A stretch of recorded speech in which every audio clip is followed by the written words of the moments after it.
Hi friends, এই রেসিপিটা দেখবার জন্য সর্বপ্রথম আমার চ্যানেলটা সাবস্ক্রাইব করবেন, বেল আইকনটা ক্লিক করবেন, লাইক করবেন, কমেন্ট করবেন, শেয়ার করবেন। আর নতুন বন্ধু থাকলে সাবস্ক্রাইব করবেন অনুরোধ রইল।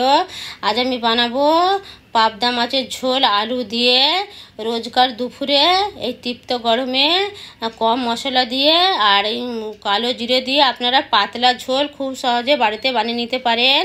আর মাছ রান্না করতে বেশি সময় লাগে না, কম সময়ের মধ্যে হয়ে যায়। তার জন্য সবার প্রথমে আমি 8 পিস পাবদা মাছ নিয়েছি। মাছটাকে ধুয়ে পরিষ্কার করে নিয়েছি। 8 পিস মানে ওজন হিসেবে 800 গ্রাম। এটা অন্য একটা পাত্রতে ঢেলে নেব। ওই প্লেটটা আমার ছোটো পড়ছিল। এবার এটা ম্যারিনেট করব। তার জন্য 1 চামচ নুন আর 1 চামচ হলুদ গুঁড়ো আর 1 চামচ লাল লঙ্কার গুঁড়ো দেব।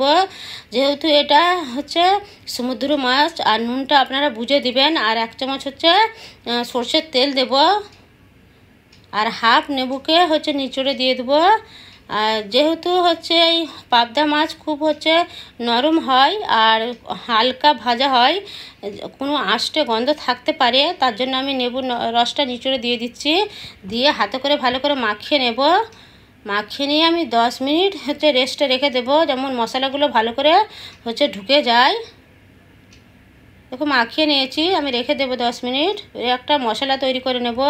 তার জন্য একটা মিক্সচার জার নেব। একটা মিডিয়াম সাইজের আমি টমেটো নিয়েছি। আর 3টে কাঁচা লঙ্কা নিয়েছি। আর 2 ইঞ্চি আদার টুকরো নিয়েছি। ওটা দিয়ে দেবো ভেঙে নুনকাটা। আর নুনকাটা আপনারা আপনাদের ইচ্ছা মতন নেবেন, যতটা ঝাল খেতে পছন্দ করেন। আর 2 চামচের মতন পানি দেব। দিয়ে এটা পেস্ট করে নেব।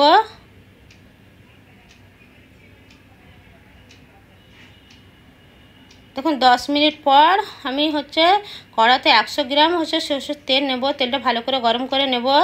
আর হাফ চামচ নুন দেব। দিয়ে একটু নেড়ে নেব। আর এই মাছটা যেমন না কড়ার নিচে লেগে যায়, তার জন্য নুনটা দিচ্ছি। আর একটা একটা করে মাছটা আমি দিয়ে দেবো। দিয়ে ভেজে নেব গ্যাসের ফ্লেমটা মিডিয়ামে রেখে। প্রায় 2 থেকে 3 মিনিটের মতন প্রথমে ভেজে নেব, বেশি কড়া করে ভাজবো না। আর যেহেতু মাছটা খুব নরম আছে, তার জন্যে একটু সাবধানে ভাজতে হবে। দেখুন 3 মিনিটের মতন ভেজে নিয়েছি। প্রথমে উল্টে নেব, উল্টে নিয়ে আবার 2 থেকে 3 মিনিটের মতন আবার ভেজে নেব। যেহেতু এই পাবদা মাছ দেওয়ার সঙ্গে সঙ্গে তেল ছিটকায়, আপনারা সাবধানে দিবেন। আমি একটু ঝাঁকা দিয়ে দেবো, ওই জন্য তেলটা ছিটকে পড়ছে। দেখুন ভাজা হয়ে গেছে। 4 মিনিটের মতন এটা সময় লেগেছে। আর তুলে নেব একটা প্লেটে। এরকম করে সব মাছগুলো আমি ভেজে নেব। একটা একটা করে সব মাছগুলো আমি দিয়ে দেবো। আর একবারে সব মাছ দিবেন না, তাহলে মাছটা ভেঙে যাওয়ার সম্ভাবনা থাকতে পারে। সব মাছগুলো ভাজা হয়ে গেছে। তেল খানিকটা আমি তুলে নিয়েছি, অতটা তেল আমার প্রয়োজন নেই। 1 চামচ কালো জিরে দেব। আর 4টে চিরা কাঁচা লঙ্কা দেবো। 30 থেকে 40 সেকেন্ডের মতন গ্যাসের ফ্লেমটা মিডিয়ামে রেখে আমি ভেজে নেব। আর 3টে মিডিয়াম সাইজের আলুকে আমি লম্বা লম্বা করে কেটে নিয়েছি, ওইটাকে দিয়ে দেবো। আমি একটু মোটা সাইজের কেটে নিয়েছি। গ্যাসের ফ্লেমটা মিডিয়ামে রেখে 3 থেকে 4 মিনিটের মতন আমি আলুটাকে ভেজে নেব। দেখুন আলুটা আমার ভাজা হয়ে গেছে। এর থেকে বেশি আমি আর ভাজবো না। এবারে প্রথমে যে টমেটো, আদা আর কাঁচা লঙ্কা পেস্ট করে রেখেছিলাম, ওইটাকে দিয়ে দেবো। আর কিছু মশলা দেব। 1 চামচ কাশ্মীরি লঙ্কার গুঁড়ো, 1 চামচ নুন, আর 1 চামচ হলুদ গুঁড়ো, আর 1 চামচ জিরে গুঁড়ো দেব। এইটাকে দিয়ে গ্যাসের ফ্লেমটা হাই ফ্লেমে করে আমি মশলাটা দিয়ে কষে নেব। আর টমেটো আদার মশলার সাথে ভালো করে কষা হয়, তাই জন্য আমি একসঙ্গে দিয়ে দিয়েছি।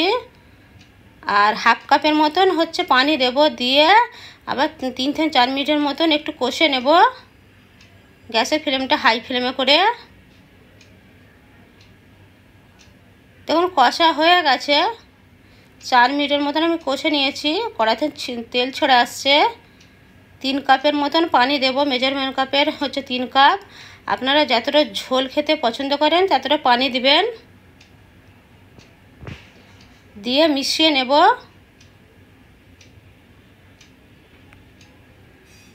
আমার যতটা হচ্ছে ঝোলের প্রয়োজন ততটা আমি পানি দিয়েছি। আপনারা যতটা ঝোল খেতে পছন্দ করেন ততটা পানি দিবেন। এবারে ঢাকা দিয়ে আমি হচ্ছে ঝোলটাকে একটু ফুটতে দেব।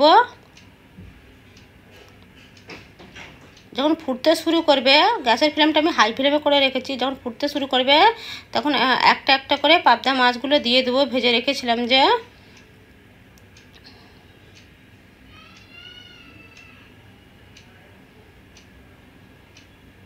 সব মাছগুলো একটা একটা করে আমি দিয়ে দেবো।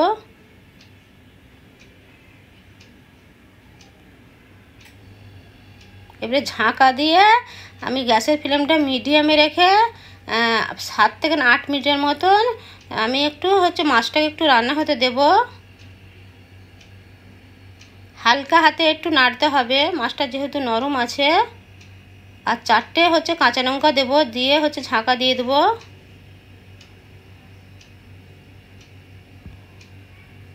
তখন 8 মিনিটের মতন আমার হচ্ছে সময় লেগেছে, মাছটা আমার রান্না হয়ে গেছে।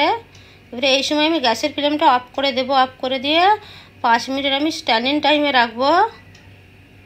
5 মিনিট পর আমি গরম গরম ভাতের সাথে পরিবেশন করব। দেখুন খুব সহজে বাড়িতে বানিয়ে নেওয়া গেল।